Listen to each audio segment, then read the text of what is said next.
आज हम बात करेंगे यहाँ पर विराट कोहली का जो ये वाला पिक्चर है, किस तरह से बहुत ही आसान तरीके से आप बना सकते हैं इस पेपर पे। तो चलिए वीडियो को शुरू करते हैं।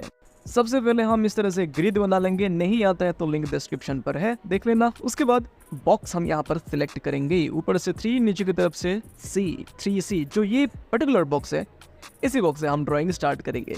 तो अभी से यहाँ पर मैं आपको जिस तरह से दिखाते जाऊँ उसको आपको फॉलो करना है, बस अपनी मर्जी से कुछ मत करना।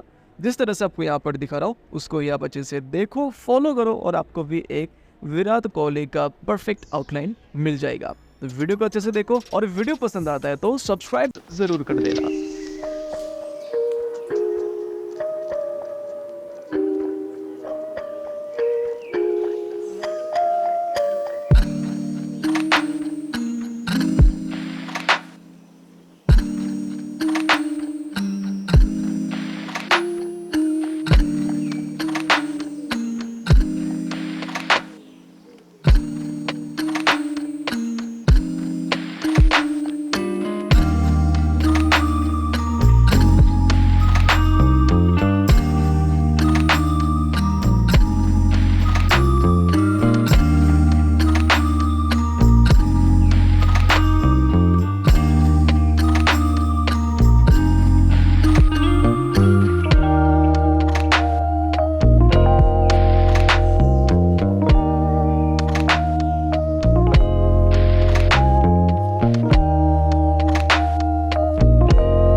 और इसी तरह से हम विराट कोहली का ड्राइंग बहुत ही आसान तरीके से बना सकते हैं। तो बस आज के इस वीडियो के लिए इतना ही, मिलते हैं नेक्स्ट वीडियो पर।